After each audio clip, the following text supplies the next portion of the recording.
Heureka by Thelightbulb.ai, the Insights Podcast.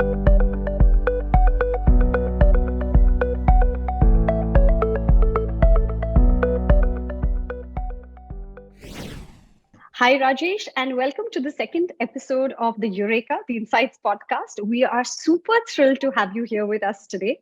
For all of those who don't already know about him, Rajesh is an scion of the market research industry. He currently leads Nielsen India's custom research department. He has umpteen number years of work ex. He has led multiple organizations. He's part of MRSI. He's a huge presence in the market research space and knows his way around the quant and qual world. We're going to hand it over to him to tell you a little bit about his journey and how he got to be where he is today. And then we're going to have a long chat about all things market research and consumer insights. Thank you so much, Rajesh. Over to you. Do tell everyone about your journey. Hey, thanks, Ritu. I kind of like the name actually. We'll come to this Heureka thing. It reminds me of Archimedes' principle and how it all started. So I'm assuming there's some kind of loyalty towards that. All right. You've already made me sound a couple of centuries old, but just for the records, I'm not really that old. But yeah, I Not at started out all. early. Market research. The reason why I'm here in the first place is I think it's people driven. I just love meeting people. I like talking to them.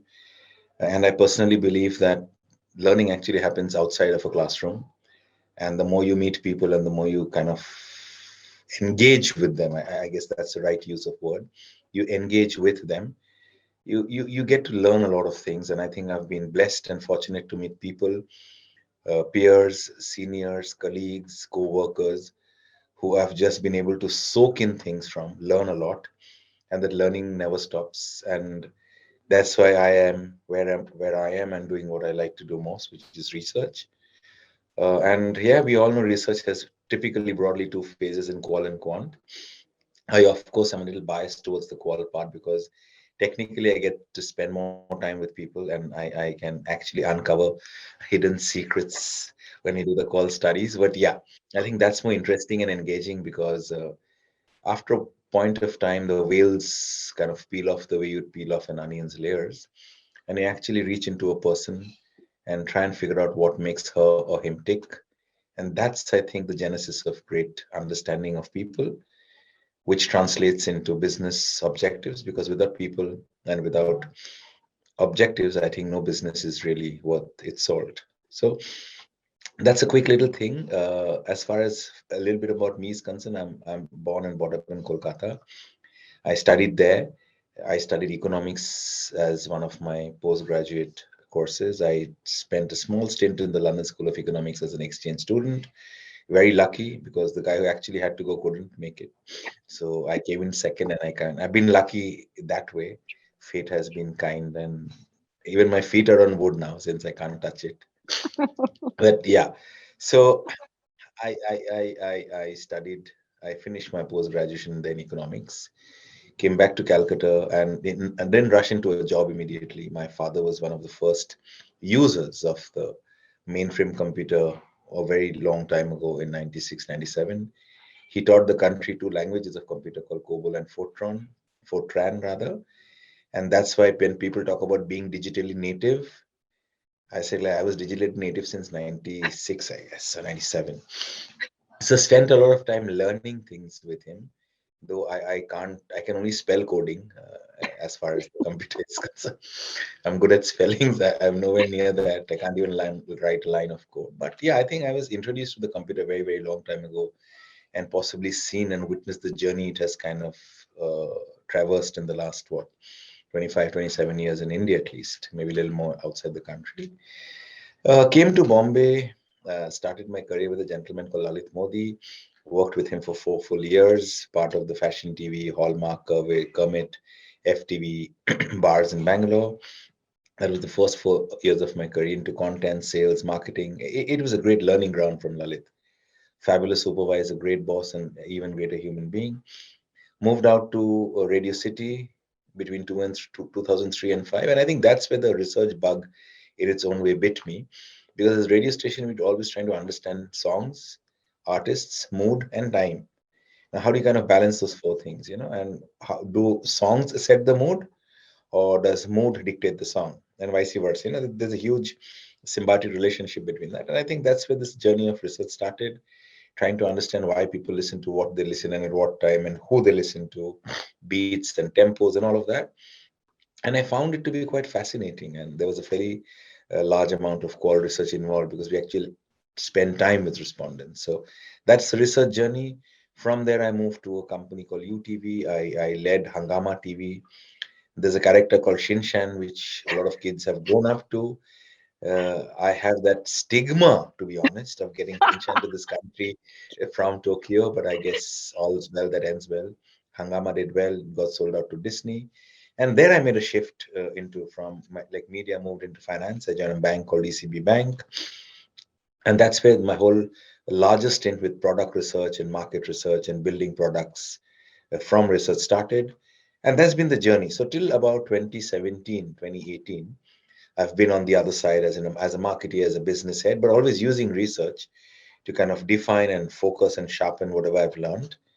And in 18, I actually had a friend who was on our account technically, who introduced me to Nielsen and said, "You've always used research. Why don't you come and join us and see what it feels like to be on this side of the world?"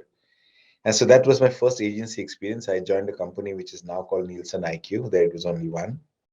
So in 20, so that was a splendid journey where I was leading a fairly large number of verticals and learning day by day, right from a brief to a questionnaire written and the final presentations and and stuff that you learn in economics. You actually suddenly realize, whoa, when I post graduated with something, whether it's mean, median, the modes, or the key square methodology, or your sigmas and your R6s, I'm learning it. I'm actually being able to put it to use. So Apply all of that. learning that's a big thing. What you learn never really gets to waste.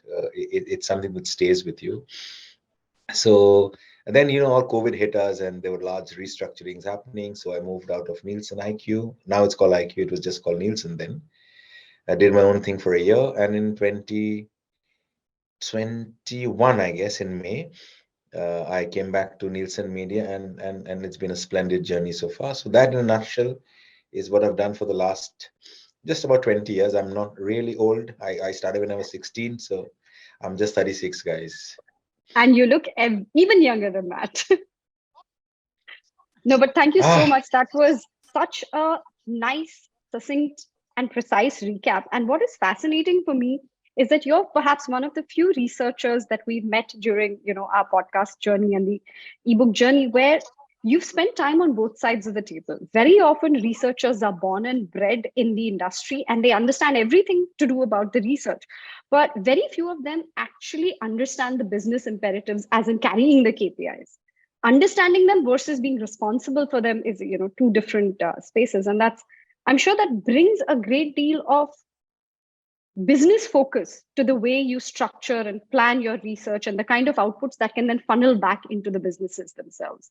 So that was fascinating for me. In fact, you already answered one of the questions I really wanted to know, which is what you find most exciting about the research process, because you very clearly articulated that it's the people. It's understanding them, figuring out what makes them tick, what's that little hidden secret, that lever you can press that unlocks that insight. On that note, I would love to hear about any one of your campaigns or researches in your such a fantastic career, where the results really surprised you, where the insight kind of really blew you away. Was there something that stands out for you as that was such fun to learn? so in fact, Ritu, I'll actually go back in time. Maybe this was it was a little surprising. Two very, very non-related things, but made a huge impact in the way I look at research. So one was when I joined DCB Bank. Till then, DCB Bank had not really done advertising. It was not a marketed brand. It was more like a small community bank for the ACFED. The ACFED Federation used to run it, the Aga Khan Foundation for Economic Development. It was more a community bank. And Okay. the bank wanted to build its wings and spread and say, we serve all, right? And so we didn't have a very large marketing budget. So this was not research driven, but this was more somewhere maybe research would have played a possible role. But the effect was, as you correctly pointed out, we used our own employees as models. So we did not have, we had the entire product portfolio shot where our employees were models for various products. It's a savings bank account or a or a third party insurance or a gold loan or something, then we shot in black and white. So among all the thing that human beings are, the mind is trained to recognize something which is different. We've all seen those 24 green apples and one red apple and 24 red apples and one green apple and a square and a dot and all that blah.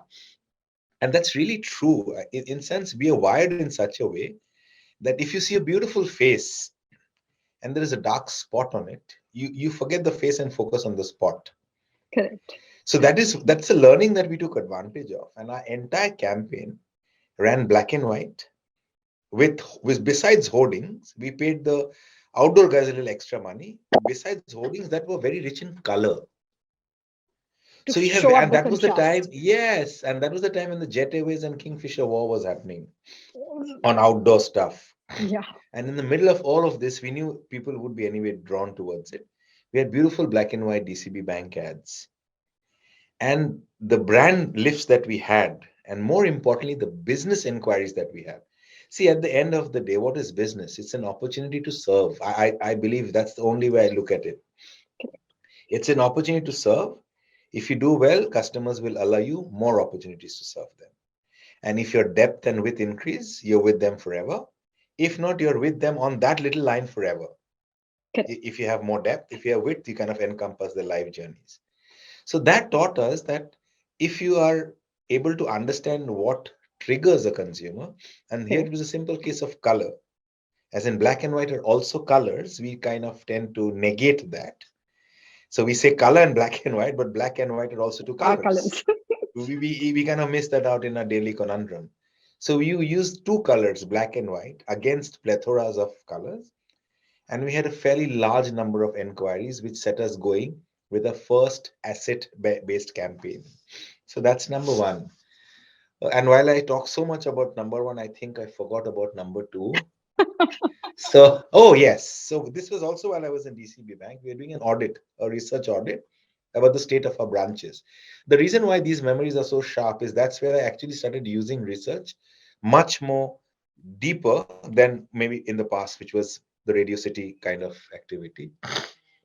And we realized that when people go to a branch, it is not the account that you hold or the interest that you get or the good old beautiful clean notes that you're gonna get when you come out of a teller counter or ATM machine. It's the washroom that you use. You know, is anybody asking you for a glass of water? And these were such phenomenal insights, which actually throws the balance off when you do a branch audit, which is part of research again. So these learnings have stayed with me. What we actually take for granted, whether it's that black and white color or it's washrooms and drinking water in paper cups, that's it. Actually, sometimes are key definers of your business strategy vis-a-vis all the cheese and cherries that we talk about in life. Sometimes understanding your basics set you up on the right course, and that's what research has taught me. That's so beautiful. I think the things that, or the brands that make you feel something, make you feel good at the end of the day, whether it's as simple as a glass of water being offered to you or a break in the multicolored clutter so that an idea cuts through. I think it's very few brands really know how to cut through the clutter and make the consumer feel something at a particular point of time. And if you can touch them and make them feel, then they definitely remember you. That's fascinating. But tell me, as a marketer and then transitioning as a researcher, now that you're seeing marketers come to you with briefs, what is the largest set of misunderstandings that you see marketers come to you with? What do they misunderstand about research or consumer insights? Are there some questions which you listen to and say, research doesn't really work like that? Is there anything that jumps out at you like that? Uh, I'm sure I'm going to offend a lot of CMOs, and as much as I am deeply uh, saddened to do By that this, prospect? I need to. Most of the CMOs today are people who want to get things done in a hurry, you know, and I'm not blaming them. The business cycles are much more shorter. People who are in startup businesses have much lesser time to prove to investors. People in long businesses, like state businesses which have been there for 100, years, still have shorter cycles of debt recovery and payment to vendors and inputs and all of that. So somewhere I believe the role of the CMO has become much tighter and much larger than just a brand KPI measures. However, I still believe that they really haven't understood the power of research. It's not just no. So if I look at brand health as a measure, and I'm not talking about any agency's proprietary tool out, I'm just talking about brand health or brand tracks. What happens? You as a marketer, you try and measure awareness, okay, which basically comes to means how many people know about you, Correct. irrespective of the industry. How many people know about you? If so many people know about you, when they will purchase, will they consider you or not? So that's what your next level of awareness boils down to: consideration. After that, are you shortlisted in the top two or top three? Correct. The real, as they say, the rubber hits the road kind of concepts. The fourth is buying. Okay, you went and actually bought the product, and that's where normally the journey ends for a brand track. The biggest picture is, and this is done sometimes through an NPS, how many of them start advocating your brand? It's very important to complete that journey. So a lot of marketers don't. They just stop at that purchase and they start doing percentages. So that's number one. I would request all marketers to do that, because typically what is a marketer's role this is what I have learned. I may be wrong, but that's the way I've grown up. Is a marketer's role is to lower the cost of acquisition every year going forward to a time when Correct. the brand is able to acquire by itself. If you have advocates and if you're able to grow advocates, you need lesser and lesser money advertising every year. Now, there are two different things: marketing, advertising. A lot of people don't understand the difference between the two. And maybe another time we'll discuss that too. So, most of the CMOs today are in a way handling business, handling technology. A lot of CTOs have become CMOs. CMOs also fill in for CTOs. So, there's this rush to finish something, to present to the board, to do it right now. And inadvertently, seniors develop myopia. They just can't see beyond the 90-day or 120-day goal, which is killing businesses. If you see the number of businesses that are dying out or in trouble, is because you're still not wanting to spend time, which equals to money, to understand your customer, which is why I said people first. You are doing people a service. Your business is a service to people. And if you do it well, you make money and grow. If you don't do it well, they find somebody else. They help him or her make money and grow. So if you're able to understand people and shift our ideologies, which are people centric, which is your customer centric, I guess half the battle is won. That is what research can do. Very few business owners come to us with this question. They're a fixed set of KPIs and they're like, let's get this done. So we're becoming management centric, not customer centric. We're pulling away from the customer in that effort to hit our KPIs, please our investors, please our board, hit those numbers. But end of the day, are we really serving customers? Are we giving them the opportunity to say, you're serving me well, I'm going to reward you with my continued business? That's that's deep, Rajesh. That's really deep, because I think it hits home for me being part of the startup industry, because everything's on steroids. You have to present results, and you have to present them yesterday. And in this entire cycle, you actually lose track of the person who is your holy grail, who's your customer. You become obsessed with your Yes. product, you become obsessed with your KPIs. But is that one customer genuinely happy? Does he love you? Is he going to talk about you to 100 other people? We lose track of that. Agree. Yes, you're absolutely right. And somewhere where we need to be outward looking, we look a little too inward at a business level. And when we need to be a little inward looking as to figure out who we actually are to set up what we do, then we go and look outside for solutions. So somewhere I think it's juxtaposed a little cruelly for us that we do the opposite to what we're supposed to do at a particular stage. But I guess that's what life is. Such is the market today. So, in the years that you've been in the industry, Rajesh, both as a marketer and a researcher, how have you really seen the research industry or even the business transform? How has technology impacted the process of consumer insighting, whether inside a business or whether in the research world? Any thoughts you'd like to share on that? See, I think one of the biggest advantages of technology is connectivity in a very broader sense. Let's say, for example, we know that 3G, 4G is available in a lot of places today. Correct. So if I need to do an interview and it has to be face to face, but I can't travel 400 kilometers. Now, what we also need to understand that as a researcher, sometimes you need to travel, right, to make Correct. a contact with a particular respondent. It's not easy all the time to travel. COVID played spoilsport for a fairly long while. So the advantages are, like, say, for example, you can do video calls and have a fabulous interview. When I'm talking about tools to understand technology, look at your tool that you've developed. Okay.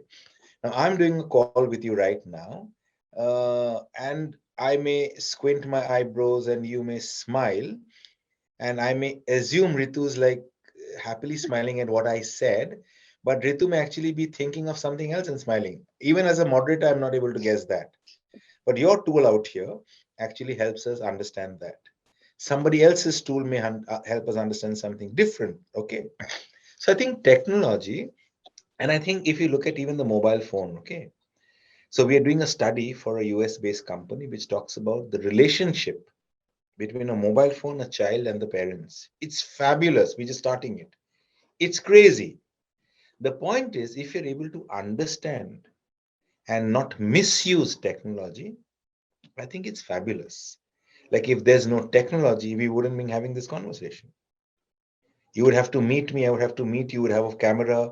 If we had wanted all these angles, we'd have to have three cameras. Correct. If you were in Bangalore, I would have to travel to you, or you would have to travel to me, depending on who's getting funded. In this case it would be you. So you have to take a flight and come and waste a day for a 45 minutes or a 1 hour podcast, right? So flying is technology, talking to people, picking up the phone, doing a video call, all of this is technology. Ensuring that these sales numbers are looped in such a way in a funnel that tells you, wow, I've actually met 43 people, 7 are hot, 3 are going to convert, that's my target. All this comes through maybe a product called Salesforce and stuff like that, or maybe there are others in the market. I just took one brand's name. So technology is important, but we also need to understand technology can in a way do what we think, right? Based on experience. Correct. Even if you look at artificial intelligence, which is the next step to ML or machine learning, artificial intelligence cannot do something that the human being hasn't done in the past. All right. Now we talk about a surgeon, for example. A robotic doctor, surgeon can only do as much as this surgeon has. But at that point of time, if a surgeon has to make a decision that he's never done it in the past, the robot will not be able to do that because it's Correct. not there. It's not in the stimuli or not in the memory chip of that particular electronic item. Same in research or business. There are always fallbacks based on what you've seen, heard, possibly experienced. But if a unique issue comes up, the only thing is experience. And that's where I believe research draws from. That even when we're having conversations, something, I'm sure if we are able to see this maybe after the episode is over, there'll be one or two things you and I will pick up, which will be very new, in spite of having these kind of conversations, maybe I wouldn't say a million times, but maybe 100 times in the past. Something new would have emerged of the way I presented my career. Something new would have emerged out of the way you spoke, which you've not said in the past, and which AI can't predict it. So we all talk about predictive techniques. There's nothing predictive. It runs on a binary system of zeros and ones. It can only tell you what has happened in the past. Right. So I think that is where I think technology is extremely important. It binds us, it connects us, it gives us the opportunity to do things together, collaborate, which would be massively difficult 10 years, 20, 30 years ago. And even if COVID hadn't come, we'd possibly still doing our closed door meetings much more and wasting a lot of carbon emissions through flights rather than doing virtual meetings. So there are its good sides also. As long as we know where to draw the line, what to expect from technology, and where to put our own gray matter and get things done. If you're able to create a clear divide, I think as the future of the world is in safe hands, as long as we are able to draw those lines.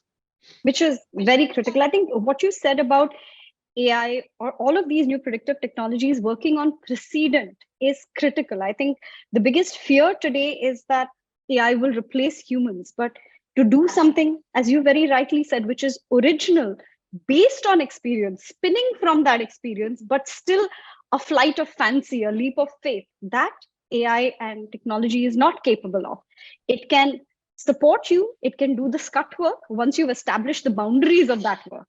But to do something truly path breaking will always take something human. And I think that is a lovely, lovely note to end with. We're very grateful for the time that you've given us. We would just love for you to tell the listeners where they can find you and follow you on, various social platforms, how they can reach out to you, because I'm sure a lot of people will want to connect, hopefully once this episode airs. I'm not a very social animal or whatever, though I'm digitally and native. However, the only place you can actually find me is on LinkedIn. That's one place I am. And I'm there as Rajesh Chakrabarti, Neilsen. So if anybody would want to touch base, very happy to do that as that medium. And that's the only place I'm actually am. So he's a sought after commodity. You cannot find him easily. Please stalk him on LinkedIn. That's where we stalked him. And as a side note, as we are leaving, especially for people in the qualitative research space or the market research space, any messages that you would like to leave researchers with in the rapidly transforming business landscape today? Is there anything that you would like researchers to remember, hold on to, that you'd like to share with them? Yeah, I think the simple process of asking why. It's a three-lettered word. It's called WHY. Ask it 4 times. Whether it's the client giving you a brief or you conducting a FGD or a DI or even doing a pricing study or whatever. If the person in front of you can answer the fourth why, you've done a fabulous job as either a moderator or on the opposite side of a client. So don't stop questioning. Keep asking why. As I said, keep digging deeper. That's what I actually talked about in the MRSI conference. Some of you who will see this possibly would have actually seen that. So we talked about depths, people can travel. And there are depths of 10,000 feet and 10,000 meters. Some trenches, lakes are very large. Some do it for a sport. But for a researcher, I guess the cerebrum and the cerebellum is 180 millimeters in depth. So that's all we need to dive in. So if you're able to do that, I think we are all fabulous researchers doing what we really passionately care about. So that's my only bit of, I wouldn't say advice, but my suggestion to people who are really, really passionate about qual research. Ask the question why. I'm going to remember that. Thank you so much, Rajesh. This was such a pleasure. So beautifully put, short, succinct, precise. So much in there to learn from, decode, that I know I'm going to be going back and listening to this again. Thank you again for your time. And we know you were not well, but if you took the time out for this, we really appreciate it. Thank you again. Have a great day. And thank you for being on Eureka. Thank you, Ritu, and all the very best to you and your stuff that you're building. It's fabulous. Thank you. Lightbulb AI. Thank you so much, Rajesh.